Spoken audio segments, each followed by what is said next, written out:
आपको anti incumbency का कोई डर है?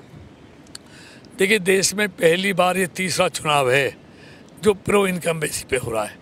2014 का चुनाव मोदी जी के उम्मीद का चुनाव था, दूसरा चुनाव विश्वास का चुनाव था, आज ये चुनाव मोदी की गारंटी का चुनाव है।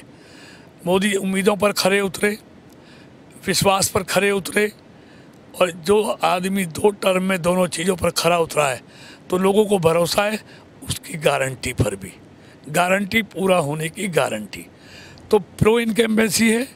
पहले मोदी के पक्ष में हवा थी, 2019 में लहर थी, और 2024 में मोदी का तूफान है। 2019 की जो आपकी बड़ी जीत रही है उसके पीछे जब भी विश्लेषण होता है एक बड़ा फैक्टर ये भी रहता है कि कांग्रेस ने बहुत अच्छे से चुनाव नहीं लड़ा। इस बार के जो उम्मीदवार के आपके कट्टर प्रतिद्वंदी रहे हैं, विधानसभा में आपने भी उनको हराया के, उन्होंने भी आपको मात दी है। तो इस बार कोई शंका के जो टारगेट आप लेकर चल रहे हैं, हैट्रिक की आप बातें कर रहे हैं, महेंद्र प्रताप मुश्किल साबित हो सकते हैं इसमें? देखिए, ये तो 4 तारीख का रिजल्ट बताएगा और इस क्षेत्र की 36 बिरादरी तय करेगी।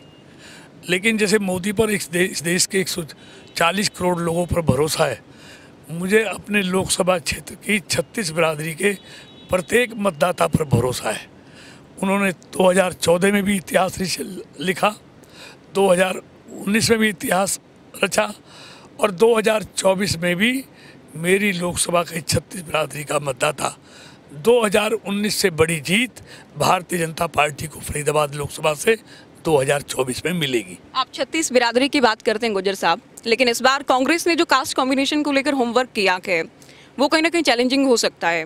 महेंद्र प्रताप आपके समुदाय से आते हैं, गुज्जर जो वोट है उसमें कहीं ना कहीं सेंधमारी बड़ी हो सकती है। जाट वोट को लेकर भूपेंद्र हुड्डा भी उम्मीद करते हैं कि उनके साथ जाएगा। उदय भान के नाते ऐसी वोट को लेकर उम्मीद कांग्रेस करती है। कांग्रेस पार्टी के साथ मुस्लिम वोट भी अगर जाता है तो ये कहीं ना कहीं एक ऐसा कॉम्बिनेशन बनता है जो आपके मार्जिन के साथ साथ आपके चुनावी प्रदर्शन को सीधे तौर पर प्रभावित कर सकता है।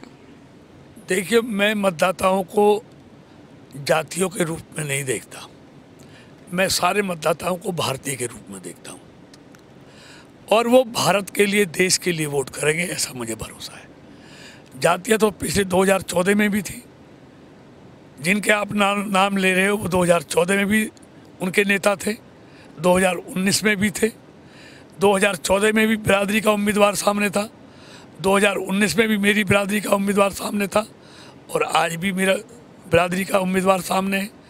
दोनों इस क्षेत्र की जनता ने जाने पहचाने लोग हैं, सबके कामों से लोग अच्छी तरह वाकिफ़ हैं, इसलिए जातियों में नहीं, ये देश का चुनाव है, ये देश के लिए चुनाव हो रहा है। देश का नेतृत्व किसके हाथों में देना है? आज मोदी के अलावा देश में कोई चेहरा बचा नहीं है। होता तो विपक्ष अब तक सामने ले आता, लेकिन विपक्ष के पास, जिसके पास चेहरा नहीं है उसके पास वोट कहाँ बचेगा, जिसके पास दूल्हा नहीं है। मोदी और राहुल का मुकाबला तो आप करते हैं, लेकिन कृष्णपाल गुर्जर और महेंद्र प्रताप के आमने सामने आने से ये फाइट कितनी टफ हो रही है? केवल फरीदाबाद की और फरीदाबाद के चेहरों की ही हम बात करें, देश भर की बात ना करें। देखिए, कहीं दूर दूर तक कहीं कोई मुकाबला नहीं है।